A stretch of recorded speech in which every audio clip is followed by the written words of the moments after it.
I would now like to introduce our commencement speaker. Our commencement speaker is Dr. Khormaei. Dr. Khormaei has brought his passion to various middle and executive level management positions in research and development, manufacturing, quality, customer experience over the last 20 years. He was most recently the Director of Engineering Audio Group in Vancouver, here in the state of Washington. And he was also with HP's Industrial Printer Division in San Diego, California prior to that. During his career, Dr. Khormaei initiated and managed international programs across departments and companies, led global virtual development teams, both in Asia and in Europe. He has a proven track record with new business creation, including business planning, external funding, and market introductions. His PhD is in electrical engineering, and he has been and continues to be on several university, industrial, advisory, and graduate student committees, including our department. He is not only a valued colleague of ours, but he is a member of our department's Industrial Advisory Council. Dr. Khormaei. Good afternoon to all. First of all, thank you, Dr. Khormaei, Binsu, faculty and staff, graduating class, and especially the present family and friends. This is definitely a very exciting and rewarding day, and a result of very hard work, as was mentioned earlier. I've been given a few minutes to share some thoughts with you, and I'm directing my few comments, and during that time, to the graduating class in the front. First of all, from my experience, and as you heard, I've gone through the different years of schooling, but from that personal experience, I know that even though this is only about 10 minutes of talk, many of you will start daydreaming very quickly. Who can really blame you? After countless hours of lectures, presentations, getting on the web, reading books, you're so close to that vacation that you have promised yourselves. Or maybe reintroducing yourself to family and friends that you have lost for a while. So, to make it easy for you, here is the key message I want to leave with you. Don't lose your hunger. With hunger, I mean the passion and the excitement to build something new, going after an opportunity. With hunger, what I don't mean is trying to cover a fear or trying to build over a gap that you might feel. The hunger I'm referring to here is really building up and building towards something that you really aspire to, and the drive and excitement for that. Okay, now you know the answer to the quiz, so now you get into some of the topics. Let me start with the area that you're getting and you work on, engineering and technology management. An interesting, odd area.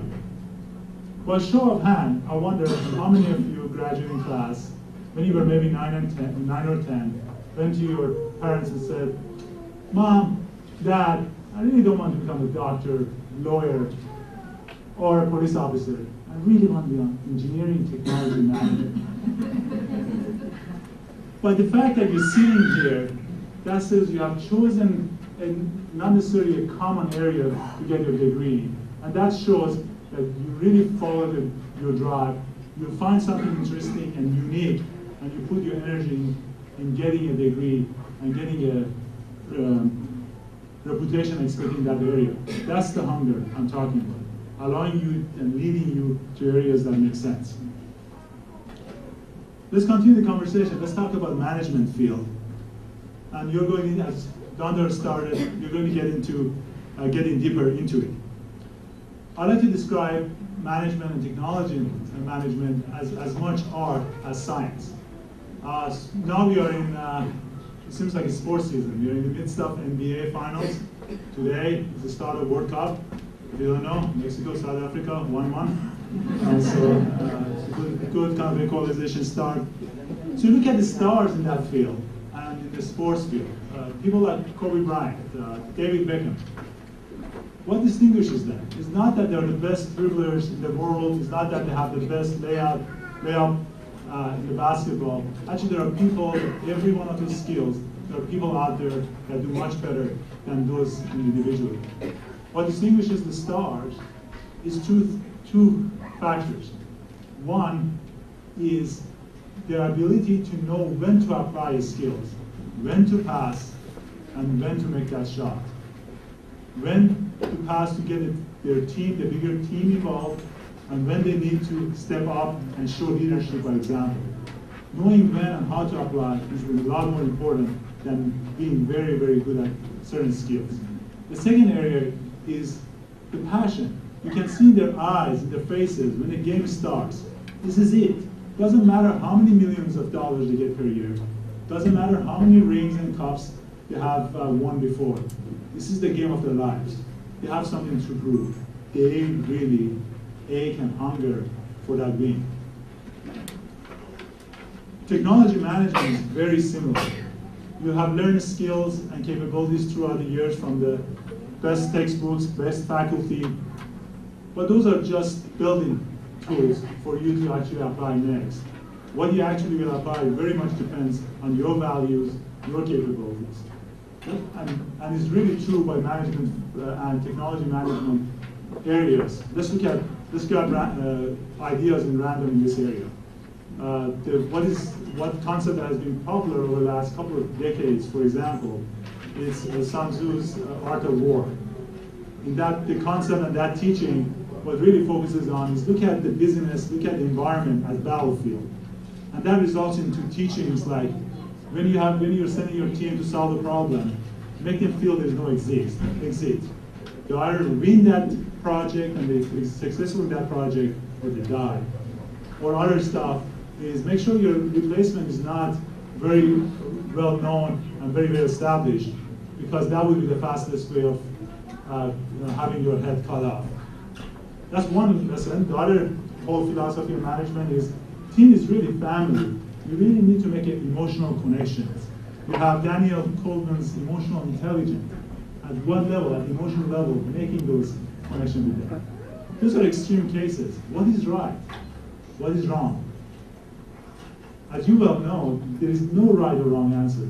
It very much depends on how you as individuals will go in the leadership and what kind of team environment you want to deliver and what values you want to bring to the play. And again, just continuous learning. You will see to apply those areas, there's going to be pitfalls, there's going to be issues, there's going to be continuous questions about what's valued and what's not. And that's where your continuous learning, the hunger and the passion around what you do becomes important.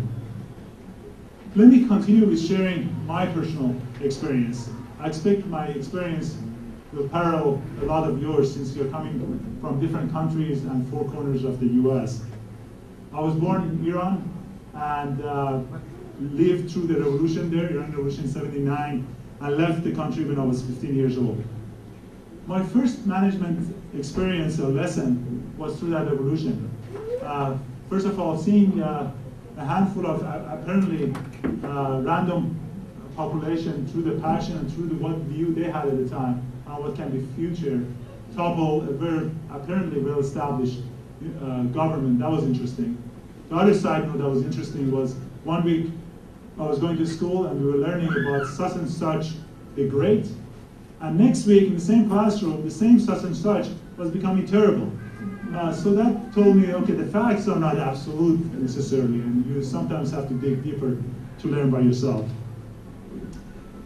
After leaving the country, I spent a few months in Europe and a year in Canada before settling down in Khormaei and getting my degrees in Khormaei. I got my bachelor degree in 2.5 years in electrical engineering, and there's a kind of a special memory of that for me also. What happened was that coming to the US and going to study university, for me, the feeling I had was like stepping out of a dry and arid desert into a smorgasbord of food. All this possibility, all this capability, all this stuff for me to learn. And then the electrical engineering department was telling me, no, you need to take freshman classes first, 101, 102, 103, wait 1 year, and then take 201, 202, 203, and sophomore year and move on.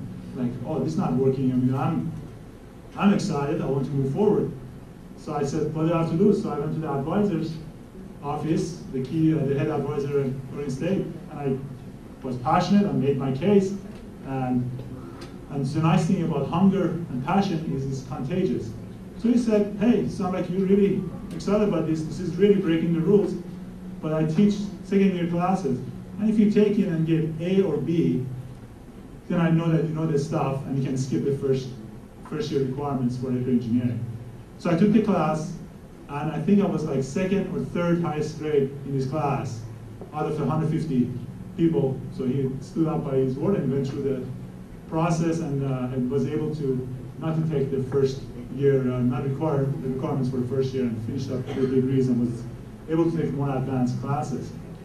That was an example for me that passion doesn't stay with you. When you're passionate, when you're really energized and truly hungry for something, it expands, it gets contagious. Other people see and want to get on that bandwagon. After school, I had the opportunity to work at Planar Systems in Beaverton, around the corner here, for about 7 years. And after that, for about 15 years, in various management roles in HP and Logitech. Throughout that time, as you can imagine, I had the opportunity to hire many people and also live through the consequences. When you hire, you get a chance to make a choice, and then you live and see the choices come true or not come true. One thing that I learned is that a person that has the interest and is excited can learn a new skill. What I grow to think is impossible is to magically put passion in people. The first group comes in, is passionate, is excited. Not only they actually deliver more results at the end, but they also lift up the whole group. But the second group without passion, it doesn't matter what skills they bring in. They have a tendency of not only not delivering as much results, they do not add to the group. I encourage you to continue to be the first group. A final thought, the most common question I get asked, and also ask myself, is how to become successful. There is a straightforward recipe that you guys probably have heard many times.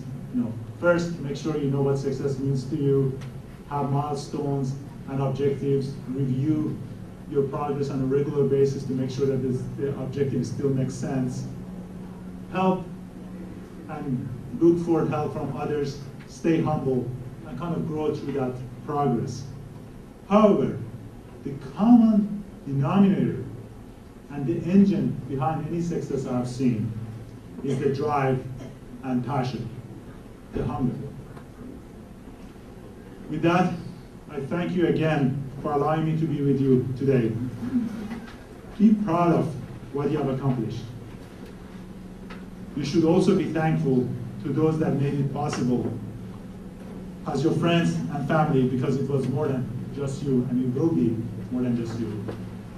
Finally, congratulations to you, to your faculty, to your personal support team. Good luck pursuing your hunger. Thank you.